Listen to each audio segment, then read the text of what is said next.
I've put together a quick low back pain workout for you. Before we start, I want to go over some of the Pilates basics. So first of all, in Pilates, we've got two spinal positions, neutral and imprint. So if we lie on our back and place our hands on top of our stomach, our neutral spine is when the heel of our hands and the tips of our fingers are parallel to the floor. So there should be a small curve or a small arch in the small of the back there, but we're not lifting up too high and we're not flattening down. So that's our neutral spine. Imprinted spine is when we draw our ribs towards our hips ever so slightly without lifting our tailbone, and you'll feel your back flatten just a little into the bed. We're not pushing down with all of our might, it's just a gentle tightening of those abdominal muscles just to protect the lower back. We talk about activating the core muscles with Pilates, and what we're talking about is two muscle groups. Firstly, the pelvic floor, and secondly, the deep transversus abdominis. So if you draw an imaginary T, so a horizontal line from hip to hip, and a vertical line from your pubic bone up towards your belly button. The vertical line is representing the pelvic floor, and the horizontal line is representing the deep transversus muscles. So when we say activate your T-zone, what we want you to do is draw up and in with the pelvic floor as though you're trying to stop yourself from going to the toilet, and drawing those hip bones across and in. So it's drawing up, in and across. Breathing's really important with Pilates, and particularly when you've got chronic low back pain.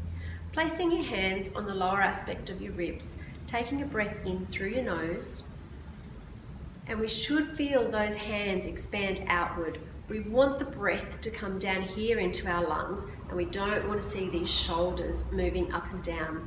So we're breathing in through our nose and out through our mouth.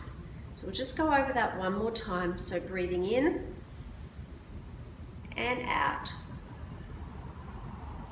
So looking for that outward expansion into your hands.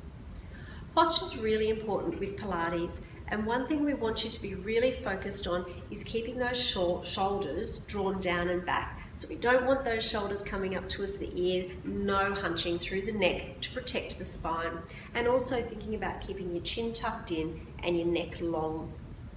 So they're the basics of Pilates. Let's get started with a few basic beginner exercises. So we're going to lie down on our back. The first one we're going to do is in neutral spine. So we'll just get our spinal position. We're going to breathe in, turn on our T-zone, and on the next breath out, we're going to slide one leg along the floor. Breathe in, leg comes back up, T-zone stays on. Breathe out, swap legs. Breathe in, leg comes up. Next exercise we're going to do is called clams. So again, breathe in T-zone, breathe out, leg falls to the side without letting the hip rotate. Breathe in, leg comes back up, swapping sides. Breathe out, leg falls to the opposite side. Breathe in, coming back to the center. Next, we're going to try to come up into tabletop. So we're going to bring one leg up and bring the other leg up to join it. When our legs are in the air, we're going to take our spine into imprint. So remember, just drawing the ribs to the hips, letting that back gently flatten into the bed. If this is too hard for you, just leave one leg down. Breathe in T-zone, breathe out, extend one leg down, breathe in, breathe out, extend the opposite leg. Breathe in, and just relaxing the legs down one at a time. So there you have just a few basic beginner exercises. If you work on those 5 to 10 minutes every day, you'll really start to feel your core muscles improving and your low back pain improving.